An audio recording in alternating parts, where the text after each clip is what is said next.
que toi aussi, tu as parfois ce sentiment de faire du surplace? Tu as testé toutes les stratégies, tu as écouté tous les conseils et pourtant ton business ne fonctionne toujours pas autant que tu le souhaiterais? Ou tu n'es peut-être pas vu comme tu le souhaiterais réellement?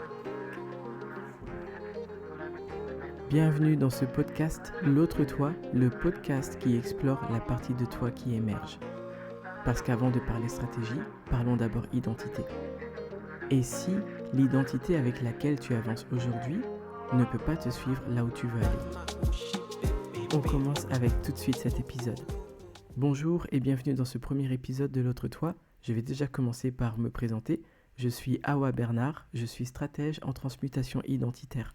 J'ai accompagné plus de 200 leaders dans l'accélération de leur carrière et aujourd'hui, j'accompagne des entrepreneurs pour les aider à incarner l'identité qui leur permet de décupler leur impact et leur croissance.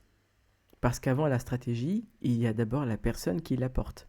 Et si je peux si bien en parler, c'est parce que moi-même, je suis passé par là.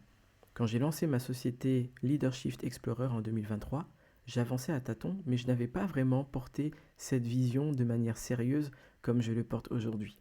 Donc j'étais en transition et je le suis toujours en transition du salariat vers l'entrepreneuriat, mais j'ai eu beaucoup de contraintes que je me suis à la fin rendu compte que c'était moi-même qui me les imposais. Ça n'a pas forcément été imposé par l'extérieur. Très souvent, j'avais cet élan de commencer des nouvelles initiatives, un nouveau programme, une nouvelle offre. J'ai été dans pas mal de formations sur le côté storytelling, sur le côté stratégie, sur le côté positionnement marketing, comment définir une offre irrésistible, etc. Or, il y avait toujours quelque chose, un obstacle, une résistance, qui ne me permettait pas d'aller aussi loin que je le souhaitais. Et je me suis plutôt rendu compte de ça un peu plus tard, on va dire en 2025. Ce que j'ai appris dans cette période entre 2023 et 2025, donc ça a été une période de haut et de bas, c'est que si je fais un bilan de cette période, j'ai été énormément dans la poussée. Je fais une différence entre être dans la poussée ou être dans l'élan. Quand je suis dans la poussée, je suis davantage dans la contraction. Et d'ailleurs, mon discours intérieur le montre aussi. J'entends beaucoup de « il faut »,« je dois ». Par exemple, je déteste la prospection. Je considère d'ailleurs que je ne prospecte pas, ça ne fait même pas partie de mon vocabulaire. Et pour quelqu'un comme moi qui n'est pas du tout compétitive, c'est difficile de se familiariser, en tout cas d'apprécier la prospection. Et ça, je trouve que c'est très important de se rendre compte du vocabulaire intérieur que l'on utilise justement dans notre intériorité. Ce que j'ai appris avec ma nouvelle posture, c'est par exemple ne pas considérer les événements de réseautage comme une pression de je dois parler avec des gens mais j'ai pas envie de parler, je suis assez timide, etc. Moi, ce qui m'aide plutôt, c'est d'aller vers l'élan. Et en allant vers l'élan, je vais déjà changer mon discours intérieur. Ça veut dire qu'au lieu de me dire je dois, il faut, je vais plutôt commencer par j'ai besoin de, j'ai envie de. Quand je vais dans un événement réseautage, je vais plutôt changer mon discours intérieur en me disant j'ai envie de me faire connaître et j'ai envie de connaître d'autres personnes. C'est déjà différent et du coup la pression elle est moindre. D'ailleurs, il n'y a même pas de pression dans cette partie-là. Donc en résumé, tout ça pour dire que établir, analyser notre intériorité, est-ce que nous sommes dans la poussée ou est-ce que nous sommes dans l'élan, donc dans l'énergie qui va plutôt... ce n'est même pas une énergie qui nous porte, c'est nous-mêmes qui portons notre énergie. C'est ça, aller vers l'élan. Donc est-ce qu'on est dans la poussée ou dans l'élan au moment où on établit nos actions, au moment où on va décider? C'est ça qui va déjà faire la différence.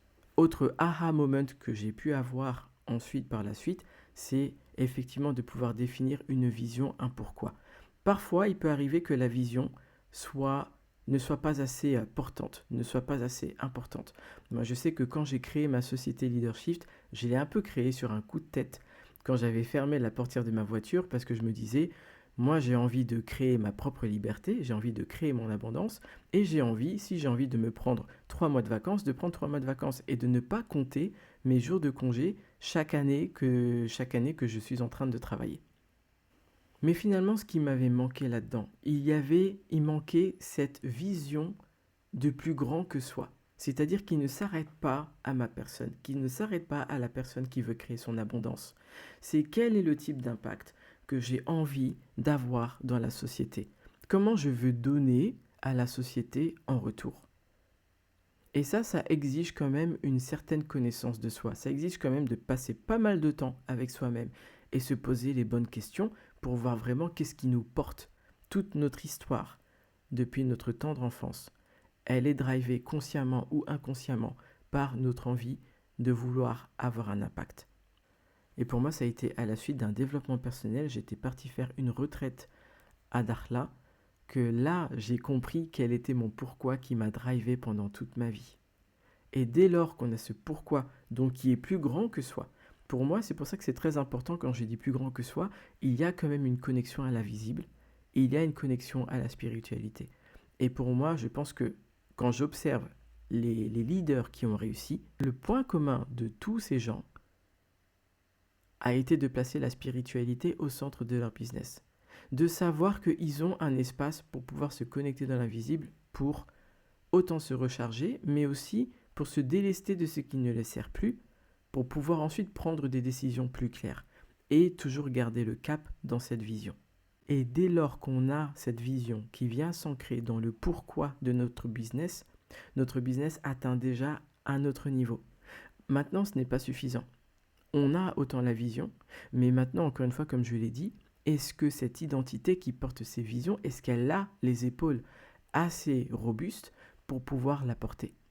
J'aime beaucoup me référer à ce film avec Michelle Yeoh qui s'appelle Everything, Everywhere, All at Once, où le personnage principal, Michelle Yeoh, est entraînée dans une aventure où elle a accès à différentes versions d'elle-même. Et où à chaque fois elle va se plugger, elle va se connecter à une version d'elle-même dans un autre futur alternatif, une version chanteuse, une version cuisinière, etc. Elle va pouvoir ramener un élément d'ancrage pour faire exister, la compétence de cette version dans sa réalité à elle. Et je trouve que ce film est génial. Pourquoi? Parce que ça reflète exactement cette capacité que nous avons tous à l'intérieur de nous. C'est-à-dire que plutôt que de se caler sur je n'arrive pas à faire ça, je n'arrive pas à avancer sur ci, oui, peut-être que c'est cette identité qui n'y arrive pas, mais il y a plusieurs versions d'identité de nous, par-ci, par-là, auprès desquelles justement on peut se connecter. Et c'est ce qui m'a permis de me rendre compte que dans mon cheminement d'entrepreneuriat, ce qui m'avait manqué, c'était surtout que je n'avais pas construite mon identité en tant qu'entrepreneur. Ce qui fait que toutes les décisions que j'ai prises par la suite, ce sont des décisions que j'ai prises à partir de Awa salarié et non entrepreneur. Et pour cette raison, je partage avec toi 3 signes qui montrent que ton identité est peut-être en train de te saboter. Numéro 1, tu prends des décisions défensives au lieu de prendre des décisions expansives. Moi, je l'ai très bien vu dans ma propre histoire. Encore une fois, comme je l'ai dit, je décidais à partir de mon identité de Awa salarié. Awa salarié, elle connaît cette place de sécurité, elle a un salaire qui tombe tous les mois. Et très souvent, entre 2023 et 2025, c'est ce qui fait que j'étais très souvent dans cette situation où je me disais, bon, si ça marche pas, c'est pas grave. Après tout, j'ai un salaire qui tombe tous les mois, donc j'ai peut-être pas forcément besoin de faire autant d'efforts. Et c'est ce qui fait que cette dynamique d'élan m'avait manqué pour pouvoir porter au plus haut là où je souhaitais aller avec mon entreprise. Parce que j'avais encore ce confort qui me retenait.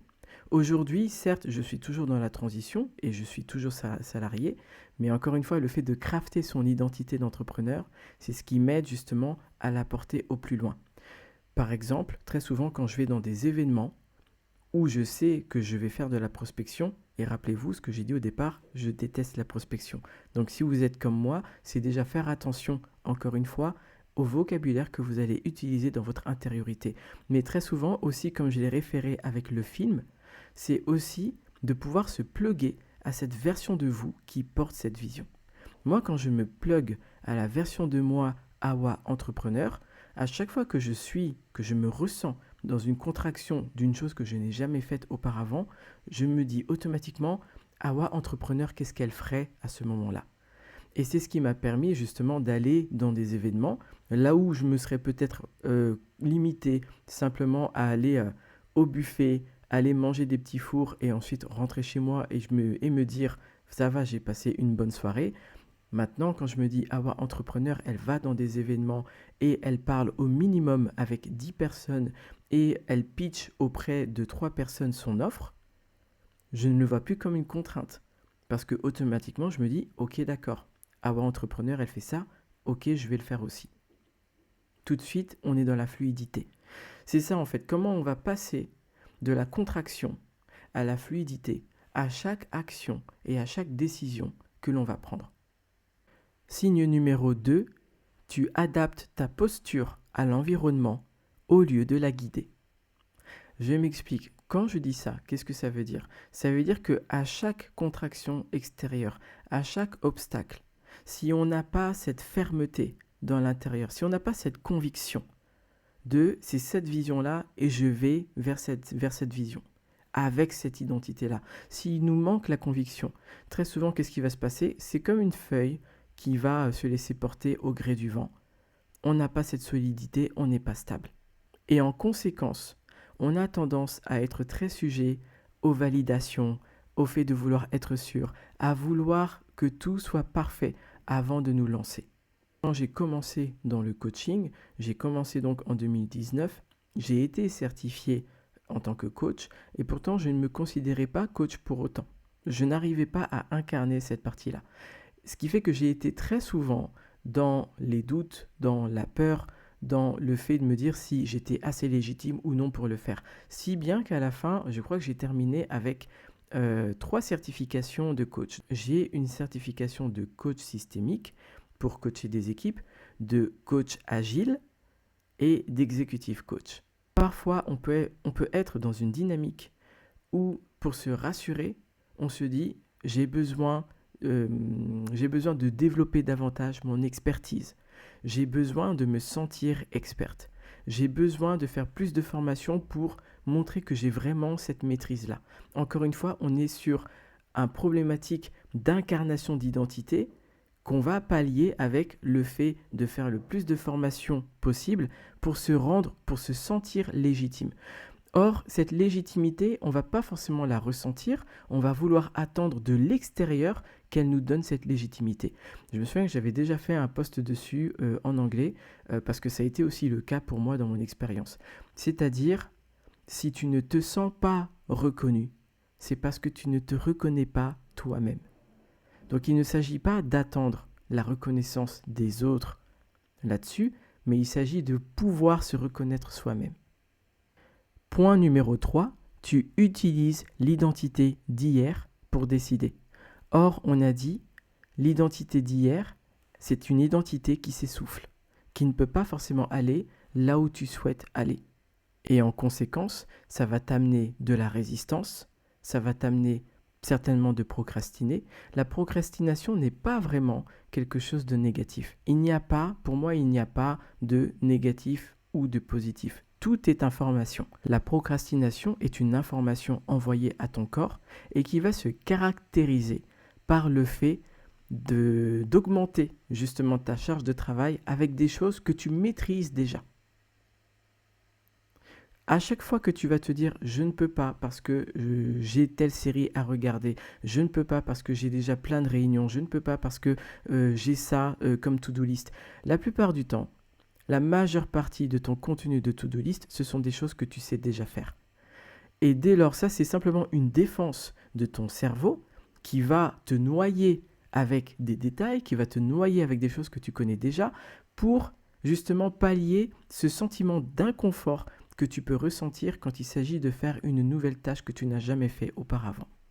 Donc voilà, avec ces 3 signes, tout ça pour te dire que ce n'est pas ton business qui plafonne, surtout si tu veux amener ton business à un autre niveau, mais c'est simplement ton identité qui n'est plus assez calibrée pour pouvoir t'amener là où tu souhaites aller. Et pour te rendre compte de ça, je t'invite à te poser cette question. L'identité que je porte aujourd'hui, l'identité avec laquelle je décide aujourd'hui, est-elle capable de porter la vision que je veux réellement? Et si la réponse n'est pas un oui solide, alors ce n'est pas un problème de stratégie, mais c'est un problème d'identité. et il y a un travail identitaire à faire. Merci d'avoir écouté cet épisode. Dans le prochain épisode, je te partage comment j'ai fait mourir l'identité qui me sabotait et pourquoi cette étape est indispensable avant d'établir toute stratégie. Et n'hésite pas à commenter, à partager si tu as eu des moments de bascule, s'il y a des choses qui ont résonné chez toi. Et si tu sens que tu vas aller plus loin, en profondeur dans ce travail identitaire, mes accompagnements sont là pour ça. Shift, c'est un accompagnement de 12 semaines où je vais t'aider à explorer, basculer et incarner.